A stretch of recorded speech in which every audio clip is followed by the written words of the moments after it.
ጤና ይስጥልን አድማጮች፣ ይህ ኢትዮ ፕላስ ነው። አጫጭር መረጃዎችን እናስደምጣችኋለን። ትራምፕ በእስራኤልና በኢራን ግጭት አሜሪካ የሚኖራትን ተሳትፎ በሁለት ሳምንት ውስጥ ይወስናሉ ሲል ዋይት ሀውስ አስታወቀ።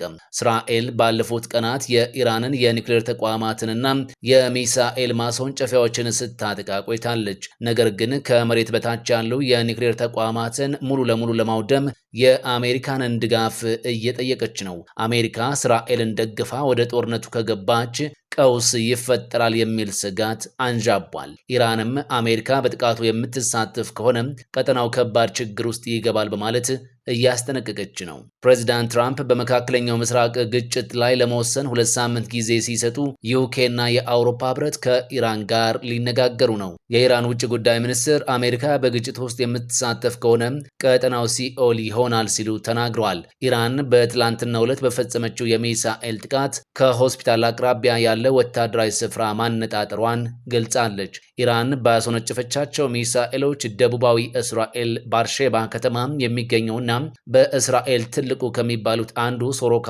ሆስፒታል መመታቱን እስራኤል ገልጻለች። የተባበሩት መንግስታት ድርጅት የጸጥታው ምክር ቤት በእስራኤልና ኢራን ግጭት አስቸኳይ ስብሰባ ሊያደርግ እንደሆነም ተነግሯል። የአሜሪካው ፕሬዝዳንት ዶናልድ ትራምፕ ኢራንን ለማጥቃት እቅድ ቢያጸድቁም ነገር ግን የመጨረሻ ውሳኔ ላይ አለመድረሳቸው እየተነገረ ነው። አሜሪካ የጦር ጀቶችን ጨምሮ የጦር መሳሪያዎችን ወደ መካከለኛው ምስራቅ እያንቀሳቀሰች ነው። ፑቲን በሆሚኒ ላይ የታቀደውን ግድያ አስመልክቶ በፍጹም በዚህ ጉዳይ ላይ መወያየት አልፈልግም ማለታቸው ይታወሳል። የኢራን ጠቅላይ መሪ አያቶላህ አሊ ሆሚኒ ኢራናውያን እጃቸውን የሚሰጡ ህዝቦች አይደሉም ሲሉም ተናግረዋል። አሜሪካ ወደ ጦርነቱ የምትገባ ከሆነ አካባቢው ሲኦል ይሆናል ሲሉ የኢራን ባለስልጣናት ገለጹ።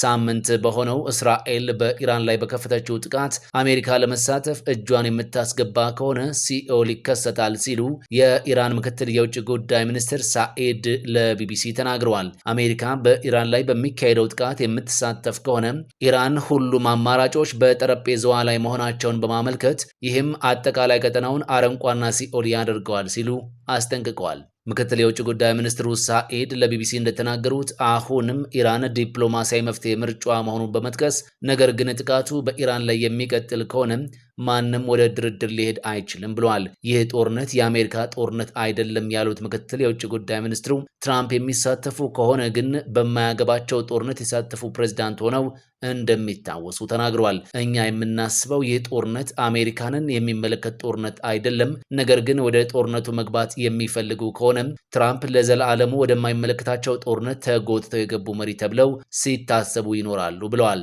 በዋናነት የኢራንን የሚሳኤልና የኒውክሌር ተቋማትን ኢላማ አድርጋ ጥቃቶችን በመፈጸም የሰነበተችው እስራኤል ከመሬት በታች የሚገኙ ያለቻቸውን የኒውክሌር ተቋማትን ለማውደም የአሜሪካን ድጋፍ እየጠየቀች እንደሆነ ተነግሯል። ፕሬዚዳንት ዶናልድ ትራምፕ እስካሁን ኢራንን ለማጥቃት ከእስራኤል ጋር እንደሚያብሩ የሚያመላክት ግልጽ ምላሽ ባይሰጡም በኢራን ላይ የሚፈጸም ጥቃትን ማጽደቃቸውን በተመለከተ የአሜሪካ መገናኛ ብዙሃን እየዘገቡ ነው።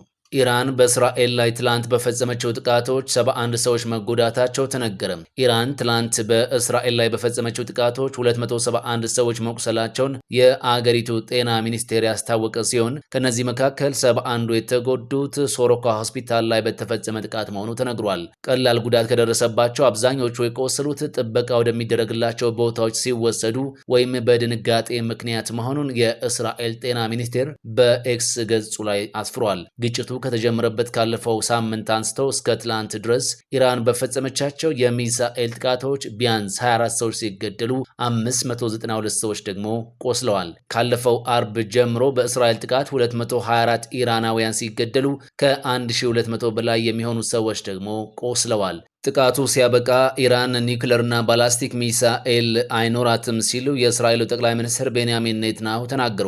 እስራኤል በኢራን ላይ የምታካሄደው ዘመቻ ሲጠናቀቅ ለሕልውናዋ ስጋት የሚሆን የጦር መሳሪያም በኢራን እጅ ላይ አይኖርም ሲሉ ኔትናሁ ገልጸዋል። ጠቅላይ ሚኒስትሩ እስራኤል እየፈጸመችው ባለው ጥቃት ከኢራን በኩል ያሉ የኒውክለር ስጋቶችን ታስወግዳለች ብለዋል። በሰጡት መግለጫ በኢራን ሚሳኤል የተመታውን ሶርካ ሆስፒታል በጎበኙበት ወቅት ነው ኔትናሁ ይህንን ያሉት። ይህ ተልዕኮ ሲያበቃ ለእስራኤል ስጋት የሚሆኑ የኒውክሌር ስጋቶች እንዲሁም የባላስቲክ ሚሳኤል ስጋቶች በሙሉ አይኖሩም በማለት ኔትናሁ ለጋዜጠኞች ተናግረዋል። ቤንያሚን ኔትናሁ ጨምረውም እስራኤል በኢራን ላይ ባለፉት 7 ቀናት በፈጸመቻቸው ጥቃቶች የኒውክሌር ፕሮግራሟ እጅጉን እንደተጎዳ አመላክተዋል። የኢራን ጠቅላይ መሪ አያቶላህ አሊ ሆሚኒ በእስራኤል ጥቃት ኢላማ ሊደረጉ እንደሚችሉ ተጠይቀው ጠቅላይ ሚኒስትሩ በሰጡት ምላሽ ማንም ከኢላማችን ውጪ አይሆንም ብለዋል። ከአሜሪካ ጋር ጠንካራ ግንኙነት እንዳላቸውና ከዶናልድ ትራምፕ ጋር ያላቸው ወዳጅነትም ድንቅ መሆኑን የገለጹት ኔትናሁ